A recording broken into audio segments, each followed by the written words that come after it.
Hello guys, तर स्वागत आहे तुमचं आपल्या या यूट्यूब चॅनलवरती. मित्रांनो, चॅनलवर नवीन असाल तर चॅनलला सबस्क्राईब नक्की करा आणि अशाच नवनवीन अपडेट्स आपल्या या चॅनलवरती पाहत राहा.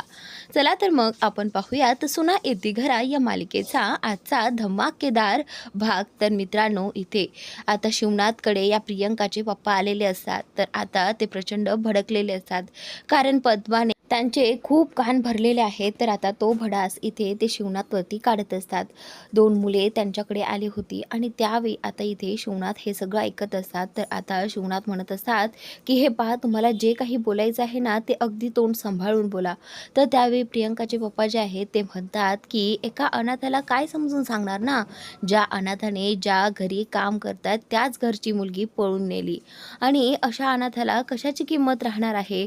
एखाद्याच्या घराची इज्जत याची तर त्याला काही अक्कलच नसणार, कारण तो अनाथ आहे. त्याला आपल्या परिवाराची किंमत काय आहे हे कधीही कळणार नाही. आणि त्याचमुळे तुमच्या मुलाने, आणि तुमची मुलं देखील अनाथच तर आहेत, त्या मुलाने देखील आमच्या मुलीला फूस लावली आहे आणि आमच्या मुलीला प्रेमात पाडण्याचा प्रयत्न केला आहे.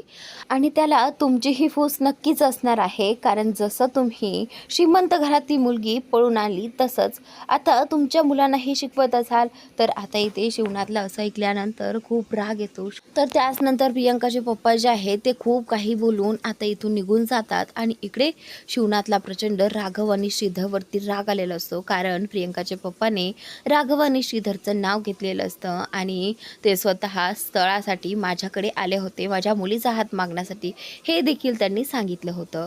तर त्याचनंतर आता इकडे हा बंटी जो आहे तो उमाच्या घरी आलेला आहे, उमाच्या आईला भेटायला. तर त्यावेळी आई जी आहे ती तिच्या नवऱ्याकडे पाहून बोलत असते.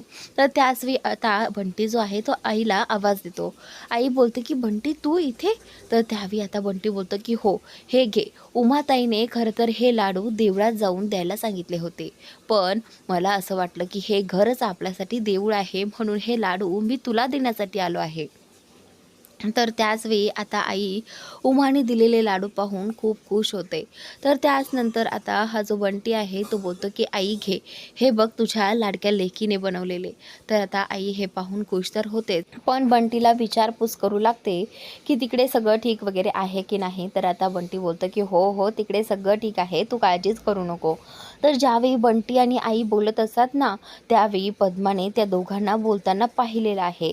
तर त्याचवेळी पद्मा तिथे आल्यानंतर इथे आईला बोलते की आई, हा बंटी इथे काय करतोय. तर त्याचवेळी आता बंटीने पद्माताईला पाहिलं आहे. तर आता या दोघांचीही नजर पद्माताईवरती जाते.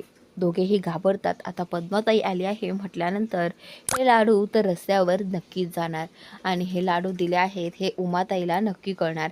तर असा विचार आता बंटीच्या डोक्यात येतो. आणि त्याचनंतर ही पद्मा जी आहे ती त्यांच्यापर्यंत येते आणि बोलू लागते की काय काय आहे बंटी. तर आता आई जी आहे तो लाडवाचा डब्बा पाठीमागे लपवत असते, जेणेकरून पद्माला दिसू नये आणि तिला कळू नये की बंटी इथे लाडू घेऊन आला होता. तर मागच्या वेळी जसं ती वाटाण्याची भाजी इथे पद्माने त्या उमाच्या तोंडावर फेकून मारली होती, यावेळी देखील तसं काही करू नये म्हणून आईने लगेचच तो डब्बा लपून ठेवला. तर त्यावेळी आता उमा जी आहे ती बंटीला विचारते की काय बंटी, आता काय घेऊन आला आहेस तिकडनं. तर त्यावेळी आता बंटी बोलतो की काही नाही, असंच आलो होतो आईला भेटायला. तर त्यावेळी आता पद्मा बोलते की आई, तुझ्या पाठीमागे काय आहे, तू काय लपवते आहेस, दाखव. तर आता आई जी आहे ती बोलते की काही नाही, काही नाही आहे माझ्याकडे. तरी देखील आता पद्मा आईचा हात पुढे करते आणि पाहते तर त्या डब्यामध्ये लाडू असतात. खरं तर आईला आणि बंटीला असं वाटलं होतं की आता ही पद्माताई ते लाडू पुन्हा उमाताईच्या तोंडावर फेकते की काय, हा प्रश्न आता इथे त्यांना पडलेला असतो. तर त्यावेळी आता इथे ती तो डब्बा हातात घेते. अगोदर तर रागाने पाहते त्या डब्याकडे आणि त्यानंतर आता बोलते की हे लाडू उमाने बनवले आहेत ना. तर आता बंटी बोलतो की हो. आणि त्याचनंतर ही पद्मा जी आहे ती तो लाडू हातात घेते आणि लाडू हातात घेतल्यानंतर ती बोलते की उमाने बनवले आहे म्हटल्यानंतर छानच तर झाले असतील, असं म्हणत आता ती तिच्या चेहऱ्यावरती स्माईल देते आणि त्यातला एक लाडू उचलून घेते स्वतःसाठी. तर आता लाडू उचलून घेतल्यानंतर बंटी आणि आई दोघेही जण तिच्याकडे आश्चर्याने पाहत असतात. तर त्यावेळी आता हे दोघेही जण एकमेकांकडेही पाहतात पद्मा जी आहे ती लाडू घेऊन हसून तिथून निघून जाते. आणि त्यानंतर बंटी बोलतो की आई, पद्माताई हसली आहे म्हटल्यानंतर नक्कीच काहीतरी गडबड आहे. पद्माताई अशी हसूच शकत नाही. असं आता इथे बंटी आणि आई बोलतात की आता आईलाही कळत नाही की आता पद्मा नक्की काय करणार आहे, हिच्या डोक्यात काय चाललेलं आहे, आता कुठला नवीन राडा होणार आहे, असं आता आईला आणि बंटीला वाटू लागतं. तर आता बंटी बोलतो की आई, चल आता मला निघायला हवं. नक्कीच पद्माताई हसली आहे म्हटल्यानंतर आता काहीतरी वाईट घडणार असं बंटीला माहिती असतं. बंटी जो आहे तो लगेचच इथे उमाताईंच्या घरी जायला निघालेला आहे. तर आई ही देवाकडे प्रार्थना करते की देवा, आता काहीही वाईट वगैरे घडू देऊ नकोस बाबा. तर आता आईची प्रार्थना करून झालेली असते आणि त्यानंतर इकडे राघव आणि श्रीधर दोघेही जण आज खूप खुश असतात. राघव श्रीधरला म्हणत असतो की आज प्रियंकाचे पप्पा आपल्या आप्पांकडे जातील आणि त्यावेळी ते आप्पांकडे लग्नाची बोलणी करतील. तर त्यावेळी आप्पा देखील या लग्नासाठी होकार देतील हे राघवला माहिती असतं. म्हणूनच आता ते खूप खुश असतात. तर त्यावेळी इकडे ही पद्मा आणि हे भास्कर दोघेही जण त्या दोघांना गप्पा मारताना पाहत असतात. तेवढ्यातच तिथे शिवनाथ येतो आणि शिवनाथ, उमा आणि वेदा या सगळ्यांना आवाज देतो आणि बोलू लागतात की हे पहा उमा, सगळेजण लवकर या, आज एक स्थळ आलं होतं आपल्या गोडाऊनमध्ये. तर त्यावेळी आता उमा बोलते की काय बोलतायत तुम्ही. तर आता शिवनाथ जे आहे ते बोलतात की हो, मी खरं जे आहे तेच बोलत होतो आणि एवढं छान स्थळ आपल्या मुलासाठी आलं आहे ना, मी तर आज प्रचंड खुश आहे, असं आता इथे शिवनाथ म्हणत असतो. त्यावेळी राघव आणि श्रीधर एकमेकांकडे पाहत असतात आणि त्याचवेळी आता इथे शिवनाथ पुढे काय आहे ते सांगू लागतात. तुम्हाला माहिती आहे का उमा, हे स्थळ कसं काय आलं आपल्या गोडाऊनमध्ये. आज आपले राघव आणि श्रीधर स्थळ मुलगी पाहण्यासाठी कोणाच्या तरी घरी गेले होते. तुम्हाला माहिती आहे हे सगळं.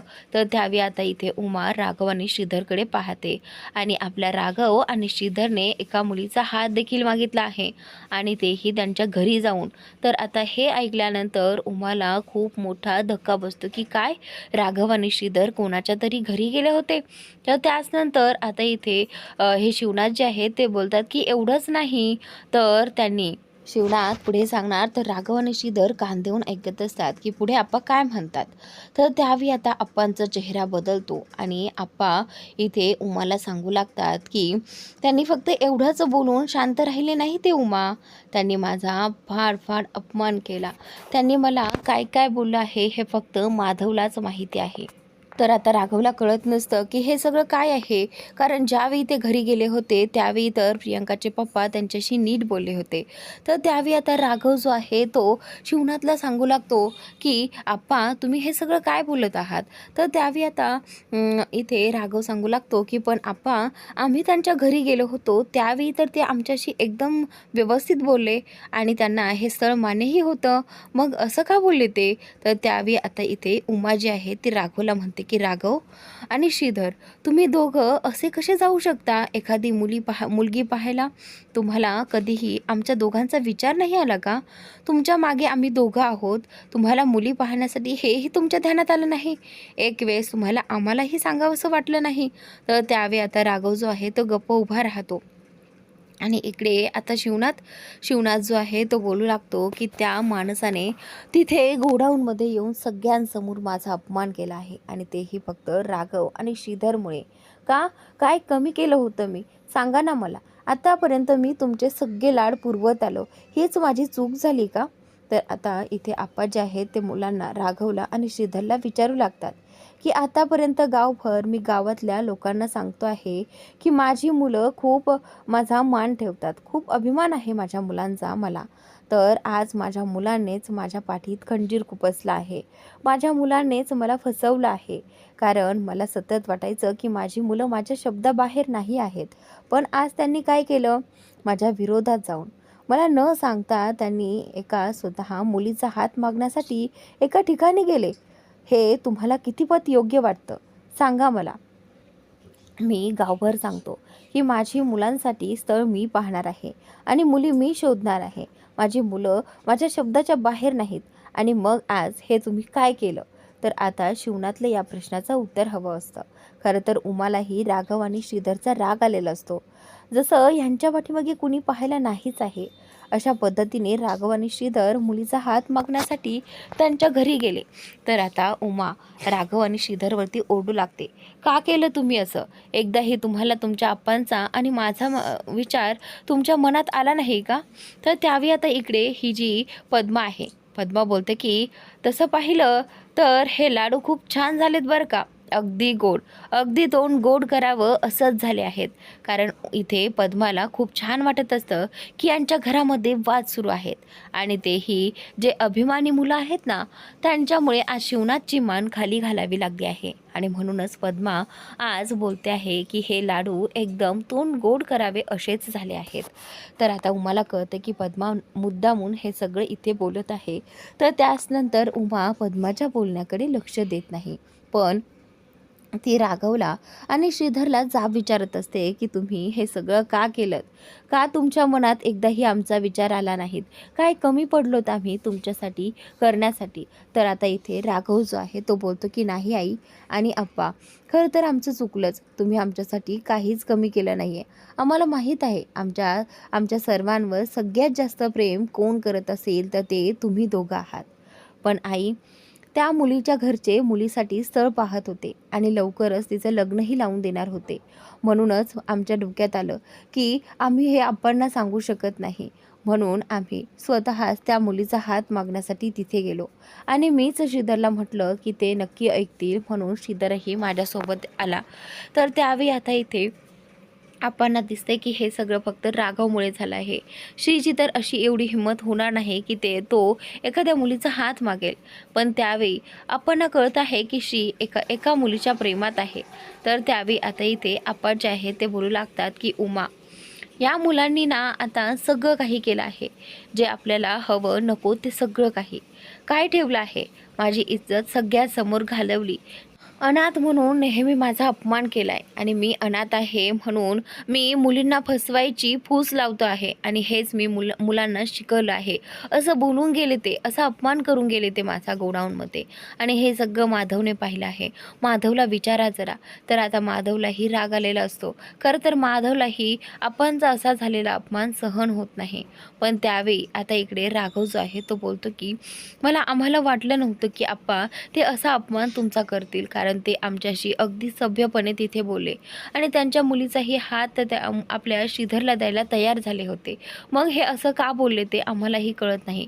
श्रीलाही आता राग येतो की प्रियंकाच्या पप्पाने असं का केलं, माझ्या आप्पांचा अपमान का केला, म्हणून आता श्रीलाही कुठेतरी वाईट वाटू लागतं. तर त्यावेळी आता आप्पा बोलतात की पोरांनो, आज तुम्ही माझी मान खाली घातलीत, कारण सगळ्या गावांसमोर मला तुमचा अभिमान होता आणि तोच अभिमान आज चकनाचूर झालेला आहे, असं आता इथे शिवनाथ जो आहे तो म्हणत असतो. तर त्याच नंतर आता इथे शिवनाथ उमाला विचारतो की का केलं त्यांनी असं? विचारा ह्या मुलांना का केलं? तुम्हाला बाप नाही आहे का? तुम्हाला आई नाही आहे का? तुम्हाला आम्ही नाही आहोत का? तर आता हा प्रश्न आता इथे शिवनाथला पडलेला असतो की ह्यांनी असं का केलं? तर त्याच नंतर आता इथे राघव त्यांना समजावून सांगण्याचा प्रयत्न करत असतो की आमच्याकडे खूप कमी दिवस उरले होते आणि आप्पा तुम्हाला वचन दिल्यामुळे आम्हीही तुम्हाला सांगू शकत नव्हतो. तर त्याच नंतर आता इकडे माधव जो आहे तो राघव आणि श्रीधरला बोलतो की हे पहा, तुमच्या दोघांकडून खूप मोठी चूक झाली आहे. आताच तुम्ही आपणची माफी मागा. खरं तर यावेळी राघव माधवबद्दलही बोलायला जाणार होता, तेवढ्यातच माधवने राघवचं तोंड बंद केलं.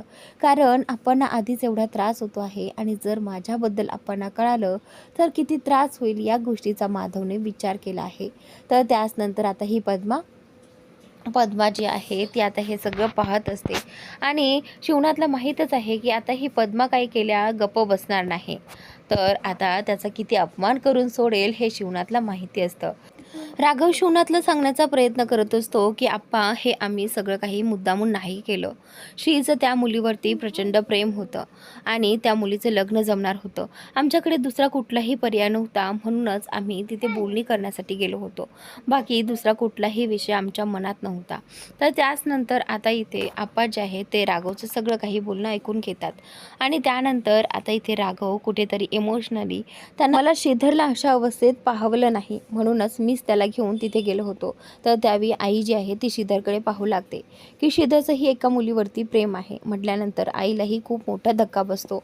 एकीकडे माधव आणि आता एकीकडे श्री.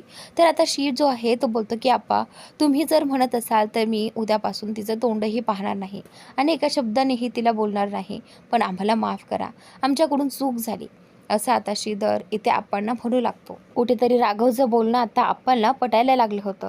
आप्पा ऐकून घेत होते, पण तेवढ्यातच आता या पद्माने मध्येच पडून आता इथे या सगळ्याची आणखीनच आग पेटवण्याचा प्रयत्न तिने केलेला आहे. तर त्यावेळी आता श्रीधर जो आहे तो मान खाली घालून रडत असतो. आप्पांना खरं तर हे पाहावत नाही, पण आता काय करणार ना. गावकऱ्यांसमोर आपण लोकांना शब्द दिला होता की माझी मुलं माझ्या शब्दाच्या बाहेर नाहीत, पण आज स्वतः माझी मुलं प्रेमात पडली आहेत आणि प्रेमात पडून त्यांना लग्न करायचं आहे असंच ती म्हणत आहेत.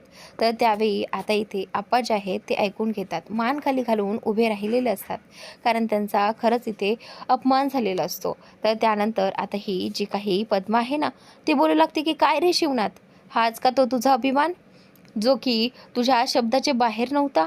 बघ आता तुझा अभिमान कसा तुझा अपमान करतायत ते, आणि हे एक दिवस ना एक दिवस होणारच होतं.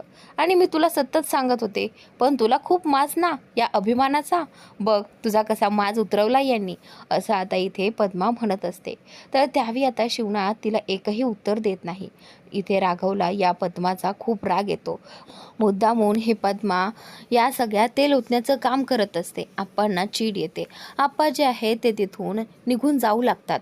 तेवढ्यातच राघव जो आहे तो आप्पांना थांबवतो.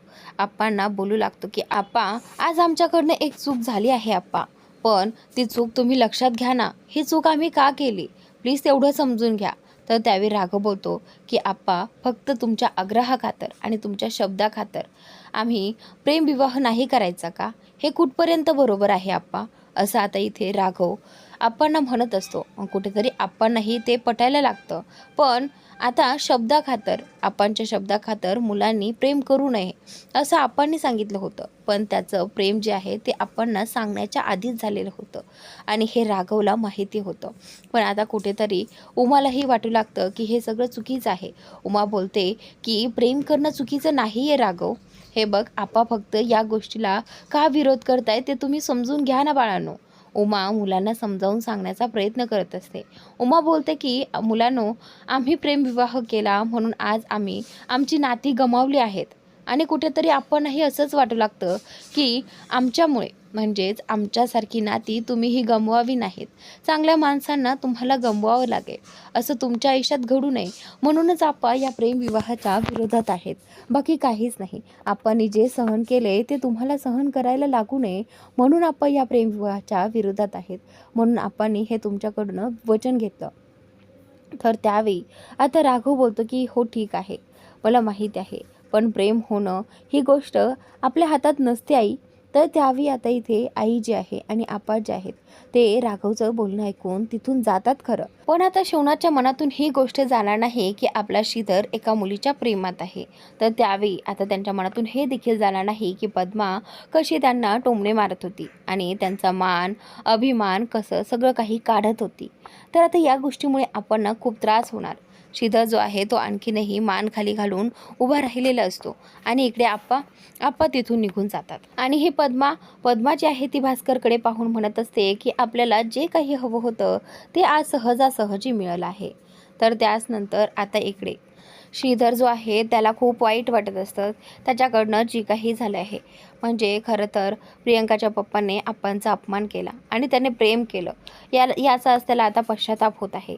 तर त्यावेळी आता इथे ज्यावेळी आप्पा तिथून निघून जातात, इथे उमा देखील त्यांच्या पाठीमागे निघून गेलेली आहे. या सगळ्याचा खूप वाईट परिणाम इथे झालेला असतो. सगळेजण इमोशनल झालेले असतात. खरं तर मुलांनी प्रेम केलं हे काही चुकीची गोष्ट नाही आहे असं आप्पा म्हणत असतात, पण आप्पा जे आहेत ते पुढील भागात म्हणतायत की उमा, हे बघ त्यांनी प्रेम करणं हे चुकीचं नाही आहे, पण बघ ना, त्याने गोडाऊनमध्ये येऊन माझा एवढा अपमान केला, मग अशा बापाच्या मुलीसोबत जर लग्न केलं आपल्या श्रीधरने तर खरंच आपला श्री सुखी राहील का त्या मुलीसोबत? सांग ना. उद्या तो बाप आपल्या श्रीशी कसंही वागेल, कसंही बोलेल, ते तुला चालणार आहे का? तर त्यावेळी आता इथे आई जी आहे तीही या गोष्टीचा विचार करते आणि श्रीधरने देखील हे सगळं ऐकलेलं आहे रूमच्या बाहेरूनच. आणि कुठेतरी आता त्यालाही असंच वाटू लागतं की प्रियंकाच्या पप्पाने जे काही केलं होतं ते चुकीचं होतं आणि असं वागल्यानंतर मीही प्रियंकासोबत कधीही सुखी राहू शकणार नाही. प्रियंकाचे पप्पा घरी गेल्यानंतर प्रियंकाला म्हणतात की आता लवकरच तुझ्या लग्नाची तारीख फिक्स होणार आणि लवकरच तुझं लग्न लावून दिलं जाणार, पण त्या श्रीधरची नाही, दुसऱ्या कोणाशीच. तर आता इथे प्रियंका देखील नाराज होते की असं काय झालंय की पप्पाने हे स्थळ नाकारलं आहे. तर त्यानंतर आता इकडे उमा शिवनाथला समजावून सांगत असते, पण शिवनाथ काही केला ऐकायला तयार नसतो, कारण समोरच्या माणसाला बोलायची पद्धत असायला हवी असं त्यांना वाटत असतं. तर त्यानंतर इकडे राघव या अन्विताला भेटतो. त्या अन्विता त्याच्या समोर आलेली आहे आणि राघव ह्या अन्विताला बोलतो की हे सगळं ना ह्या मांजरीमुळे झालं आहे, हीच आपल्याला आडवी आली आणि सगळं काही तिच्यामुळे घडलं आहे. तर आता अन्विता जी आहे ती त्याच्याकडे रागाने पाहत असते. तर मित्रांनो, आजचा भाग इथे संपतोय, पुढील भाग नक्की पहा आणि चॅनलला सबस्क्राईब नक्की करा.